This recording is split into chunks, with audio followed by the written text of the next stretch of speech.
Now, as a person who's pretty into that whole Norse mythology thing, I must say I really like their way of thinking.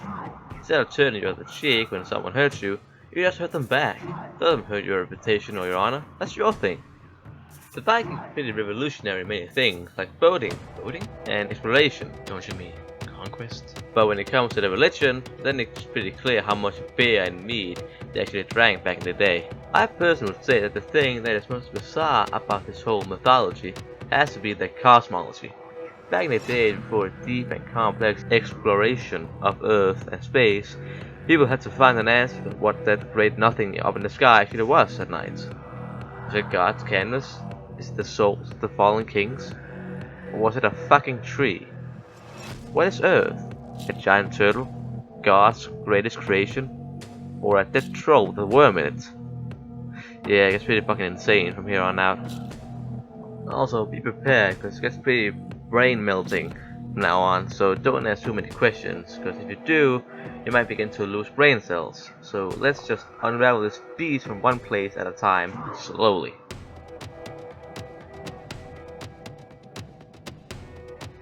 Okay, before we get down into big brain territory, let's first get a bit of background knowledge about Norse mythology.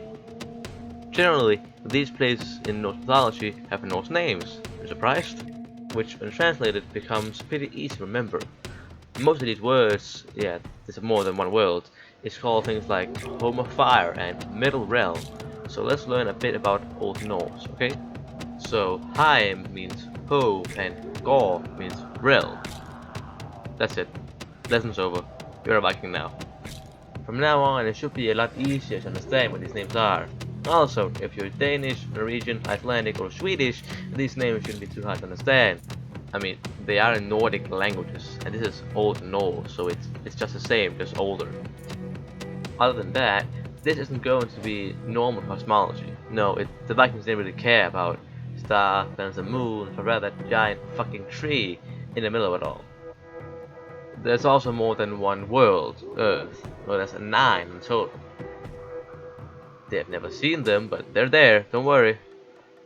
So now that the most basic thing is over, let's go deeper down and get fucked in the brain.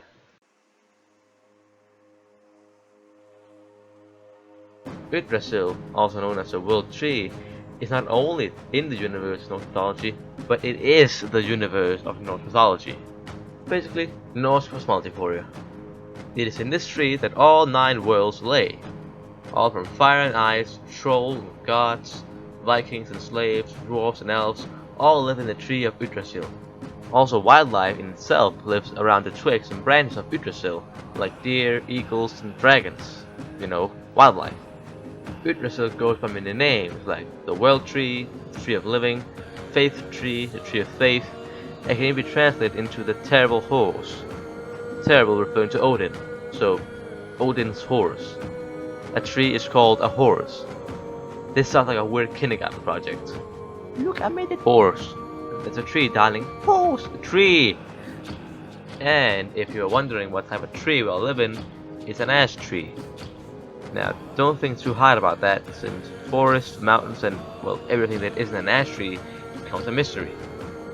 Now that I know what Yggdrasil is, now comes the important part of knowing what the 9 worlds are.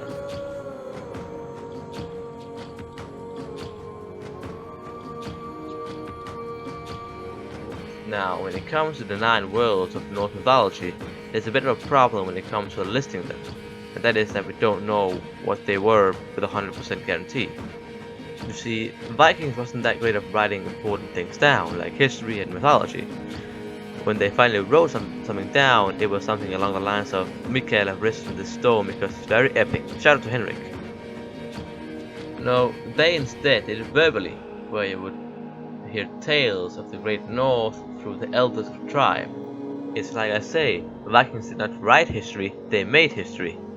See, the great problem with verbally telling one's stories is that it becomes hard for historians to figure out what happened back in the day, since those people who knew what happened back in the day, well, they died back in the day. Now, the only real sources we have about the Vikings back in the day are Saxo Grammaticus and the Icelandic sagas. So, good job, you two. Good job. Now, when it comes to cosmology, Saxo didn't really have anything about it, so I guess we're gonna use the Icelandic sagas because they're useful. Sorry, Saxo. Now the main problem is that there is two different kinds of cosmology. There is a pre-Christian and a post-Christian version of cosmology. Now the biggest problem in this whole scenario is Snorri Sturluson, who was one of the great authors in the Icelandic sagas. He was known to be a Christian who wrote Christian poetry and scripts to a Christian population. So, not very Norse of him. Now, this is where the big problem about this whole cosmology begins, because the Christianization of Scandinavia, it didn't happen overnight. First, Christianity was mixed together with Norse mythology, and the Christian part became more and more important until it completely replaced the old Nordic way of thinking. So this means there was a post-Christian and a pre-Christian version of the cosmology. One without Christian influence and one with. Am I making sense? Yeah, I am. Now we still have an idea of what the original one looked like, and the only difference is that Hell wasn't a thing, and Nidavellir and Svartalheim wasn't mixed together. I know, we'll get to it. 2 seconds. So that's a great confusion out of the way. So now I'm actually going to talk about the 9 worlds.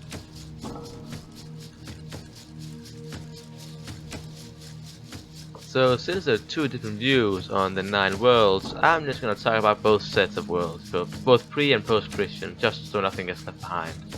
The quote-unquote 9 worlds we have are Asgard, Midgard, Udgård, Jotunheim I guess, Niflheim, Muspelheim, Svartalheim, Nidavellir, Vanaheim, Alfheim, and Hel. There's also a secret 10th or 11th, I guess, worlds with quote-unquote again. This is actually not a world, it's in fact nothing at all. It's Ginnungagap, also known as the Great Nothing. It's nothing, it's what's in between the worlds. It's still very important to Norse lore, so I have to, take it with me because it is kind of a world without being a world. Each of the worlds, in fact, have their own place in the mythology. Some are central to the whole religion, while others hardly ever gets mentioned. Each world have also had its own populations, it has its own populations of living creatures and its own geography. So I'm now going to go through all of them one by one, just to show you what each of them have inside of them.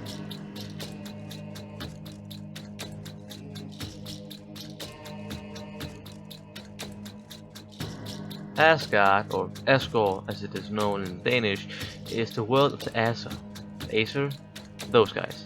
The Aesir are the gods of the Norse mythology, like Thor, Odin, Loki, and so on. The boys.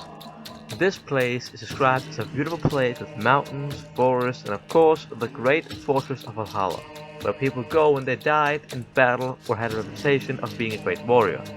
Here they shall train until Ragnarok occurs, where they shall die. Again, I guess. Again, don't think about it. Asgard isn't a place on Earth, but rather a place right above Earth, where you can only go if you die, or one of the god guides you up there by goat or rainbow for some reason. They can do it, they have the power to it, they just don't, because I guess they're very picky with that thing. Midgard, or Midgård in Danish, is the Norse term of Earth. Yeah, you live in Midgard. Midgard, as its name translates to, is the middle realm. Actually, mid, then God.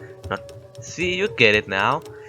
This place is placed between the trolls and the gods.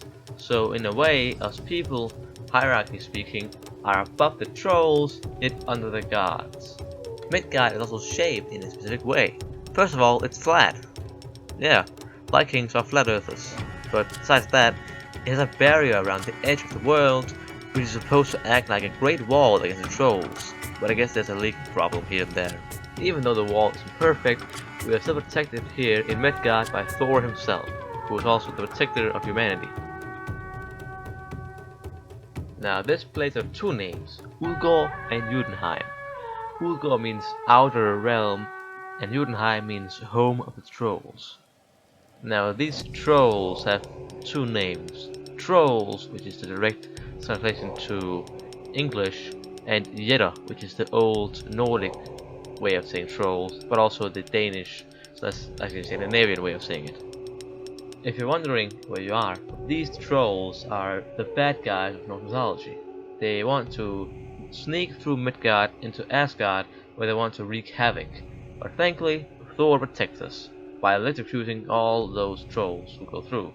What's interesting about the trolls is that they weren't really born or raised to live in Jotunheim, but rather migrated there from King Gap after Odin and his brothers killed the father of the trolls and creator of trolls, I guess, Ymir, and left them homeless and alone. Which is kind of a dick move on Odin's part, but again, this is the Viking era, so who cares? Niflheim is known as the Ice World and the Fog World at the same time.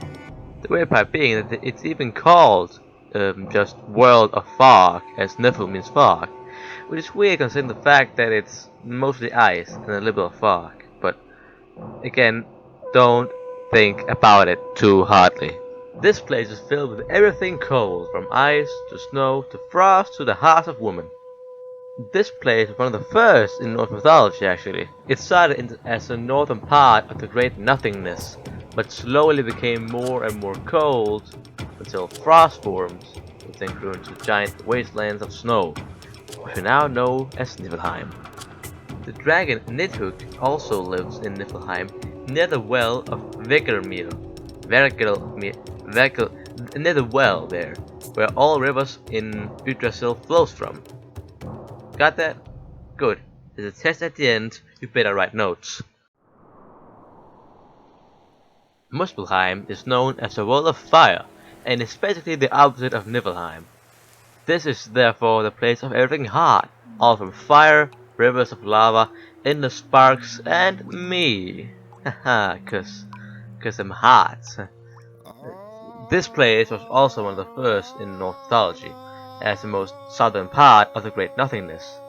This place got hotter and hotter with time, until the first sparks began to spark, and flames began to rise with the heat, and then great rivers of magma came flowing down. Then me.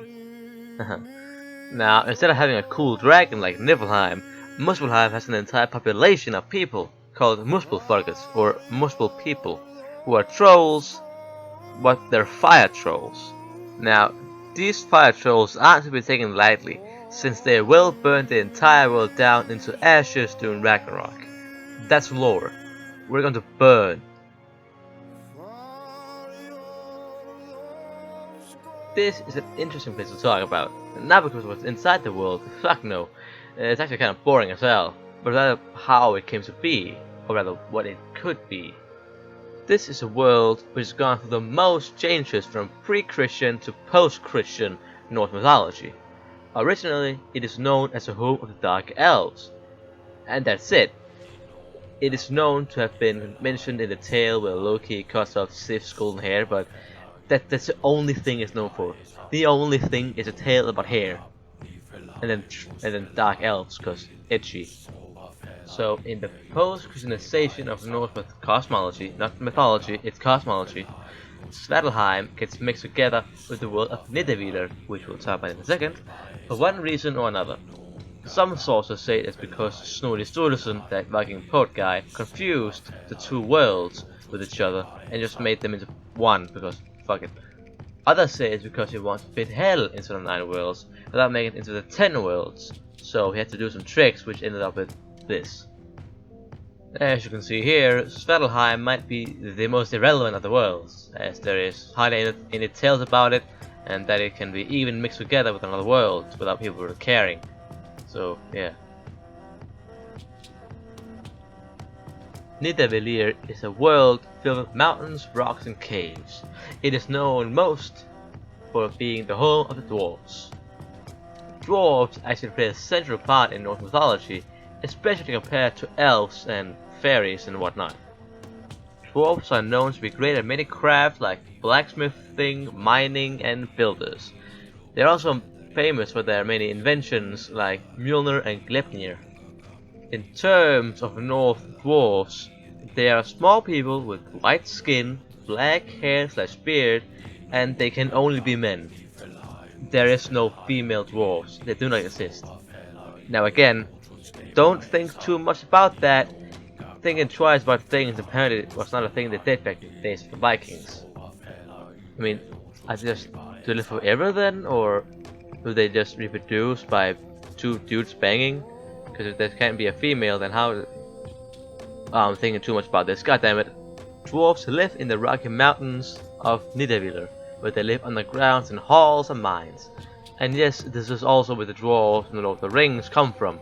That whole universe can be found in Norse mythology for some reason. Sometimes I wonder what these peoples of Norse mythology would do in their free time. I mean, just digging? I feel they needed a song to sing while digging. Probably something funny and sort of light-hearted.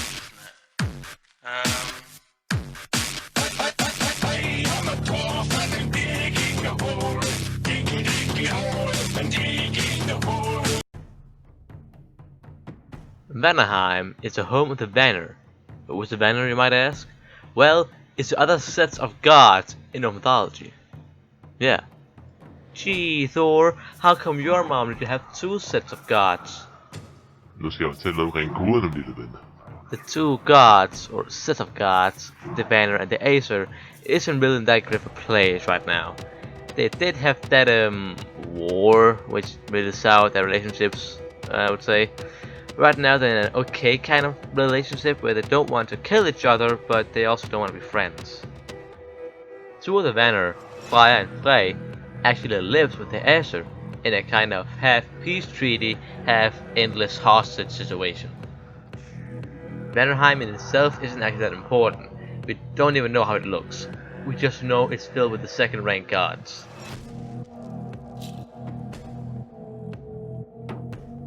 Elfheim, as you might be able to guess from the name, is the home of the elves. Not only are they elves, but they're also fairies. Neat. It is known as Freya's home, even though she hardly even lives there. But she was actually given an entire world as her home as a gift to the Aesir from the elves as a kind of good relationship kind of gift. Now that is one hell of a gift. Here, my friend, take my entire fucking home planet as your holiday home. Elfheim in itself is filled with plants, forests and nature, which fits the whole god of nature and fertility which Freya is. There isn't really that much to know about this place. The Vikings are not a huge help either. So yeah, it's one of those worlds, you know. Hell is one of those weird worlds that maybe even shouldn't be on this list in the first place. It's only a real world in the Christianized version of Norse mythology, where Hell is supposed to be a Norse version of Hell. Hell, yeah, nice and hidden there, Jesus. Hell is, like Hell, the southernmost world, which acts like an underworld of sorts, where those who died of disease and natural causes goes. Those who die in war or while at seas get a special place where they have to train to be warriors of Odin. But in Hell, it's actually pretty chill. You get sent to Hell with whatever you were gifted as a burial gift, and then it's just living life 2.0 in the Great Plains of Hell. Hell, just to make it more confusing, is ruled by Hel, the goddess. And no, she isn't that Aryan goddess you want, you basement dweller. It's a hideous being who has a Loki and Angerboda irrelevant as parents. Even more weird, her brothers are the Fenris wolf and the Midgard worm. Again, don't think about it.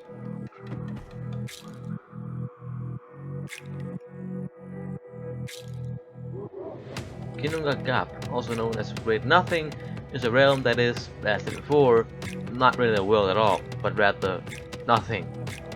Nothing at all. It's nothing. This nothingness is placed right between Niflheim and Muspelheim, and Sin is a place right between fire and ice. There's a lot of fog in the area. Well, there's nothing much more to say. It's literally nothing. Its only use in Norse mythology is that it's here the whole universe began, with the birth and death of Ymir the Yedder, or Troll, I guess I called it. But that's a tale for another time.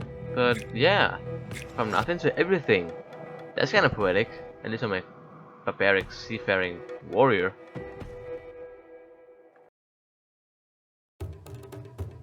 Well, that was it. Now you're more clever than you were before. Can you use this knowledge to anything? Well, no, not really. If you try to tell it to your friends, then they might just think you're taking bath salts again. It's fun to read about and it's an interesting topic, but generally, Norse mythology is nothing more than just a few crazy stories. You might be able to find some poetic reason behind it or some philosophy, but it's not something you can really use in day-to-day life. I would, however, love to do these some more, like maybe talk about different tales, or maybe about some real Vikings, who knows? There's something to talk about in this whole topic. Well, feel free to comment some ideas, because I am fucking stupid, but yeah, you know, the more the merrier. Anyways, that's all for today, I guess. Well, see you later.